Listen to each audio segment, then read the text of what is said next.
Assalamualaikum warahmatullahi wabarakatuh. Perkenalkan, nama saya Naura Fatma Jelina Maswari, nomor absen 22 dari kelas 11 Mas 1. Di sini saya akan menjelaskan tentang hukum Bernoulli. Dan di sini saya akan membahas 3 hal, yaitu sejarah Bernoulli, fenomena yang mendasari ditemukannya hukum Bernoulli, dan bagaimana persamaan Bernoulli itu ditemukan. Dan yang terakhir, penerapan hukum Bernoulli. Baik, kita masuk ke pembahasan yang pertama, yaitu sejarah Bernoulli. Hukum Bernoulli ditemukan oleh Daniel Bernoulli.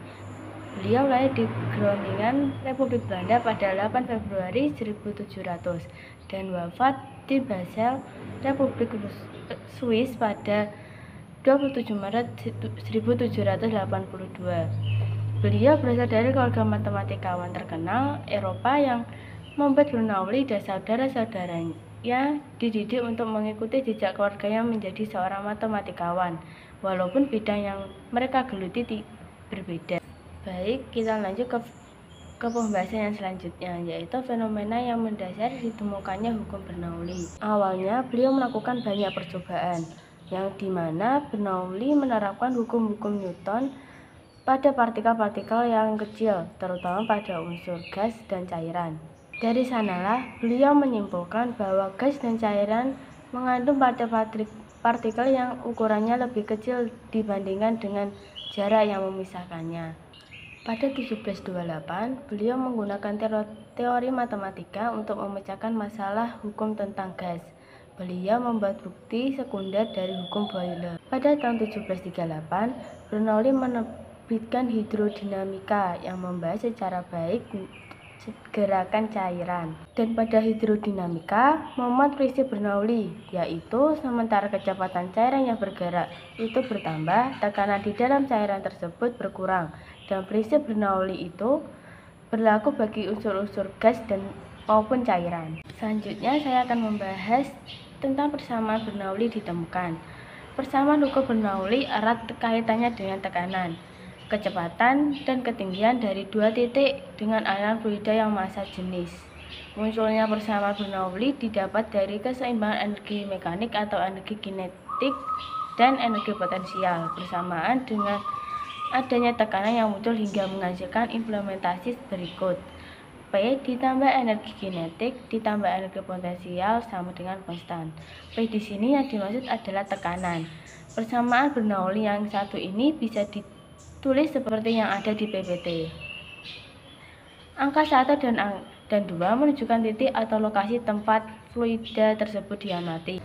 Misalnya pada gambar ini, titik 1 memiliki diameter lebih besar dibandingkan dengan titik 2. Hukum Bernoulli dapat menyelesaikan untuk setiap dua titik lokasi pada aliran fluida.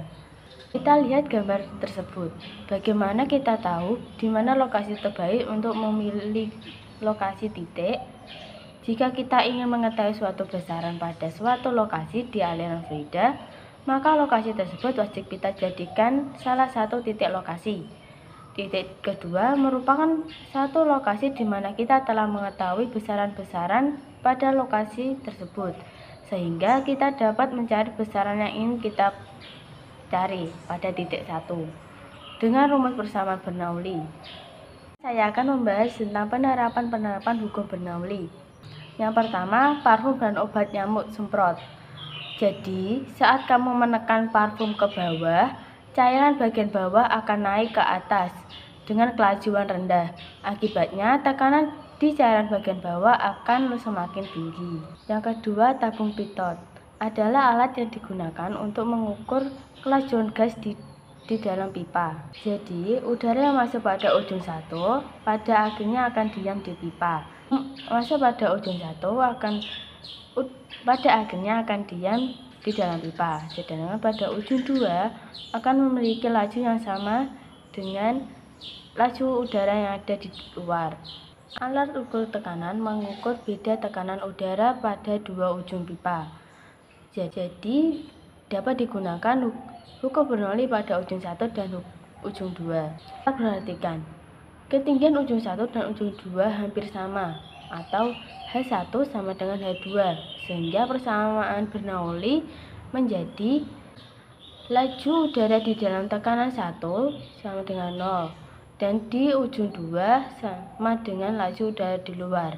Jadi V1 sama dengan 0 dan V2 sama dengan V. Sehingga persamaan dapat ditulis seperti berikut, atau dengan V adalah laju aliran dan ρ massa jenis gas dan P tekanan. 3. Gaya angkat pesawat. Gaya angkat pesawat ada hubungannya dengan hukum Bernoulli. Jadi, pesawat bisa terbang karena adanya gaya angkat pesawat di bagian sayapnya. Dan syarat pesawat bisa terbang yaitu gaya angkat pesawat harus lebih besar daripada berat pesawat itu sendiri. Jadi, persamaan bisa ditulis dengan V1 dikurang V2 adalah gaya angkat pesawat, V1 kecepatan aliran udara di bawah sayap, dan V2 kecepatan aliran udara di atas pesawat, di sayap pesawat. Dan A adalah luas permukaan dan ρ adalah massa jenis udara. Lalu yang keempat, mengendarai sepeda motor. Saat kita mengendarai sepeda motor dengan keadaan ngebut, kecepatan udara bagian depan dan bagian samping kita itu besar, dan sebaliknya kecepatan udara di belakang tubuh kita itu kecil. Alhasil, tekanan udara di belakang tubuh kita itu lebih besar daripada tekanan di depan dan samping kita. Nah, perbedaan tekanan udara inilah yang membuat mendorong baju kita ke belakang sehingga menjadi menggelembung. Lalu yang kelima, menekan selang air. Kita pasti pernah iseng menekan ujung selang agar airnya lebih jauh. Nah, hal ini berkaitan dengan persamaan Bernoulli. Kalian pasti ingat dengan bagaimana semakin kecil luas permukaan suatu benda, maka akan semakin besar tekanannya.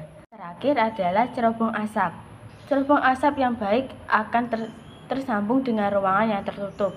Karena ruangan itu tertutup, maka tidak ada udara yang berhembus yang menyebabkan tekanannya menjadi besar, sehingga secara tidak langsung asap akan naik ke atas cerobong. Oke, selesai sudah pembahasan kali ini. Terima kasih sudah melihat video ini dan mohon maaf bila ada kesalahan. Sebelum menutup video kali ini, saya ada sebuah pantun Pak Mamat minum selasi. Semoga bermanfaat dan terima kasih. Wassalamualaikum warahmatullahi wabarakatuh.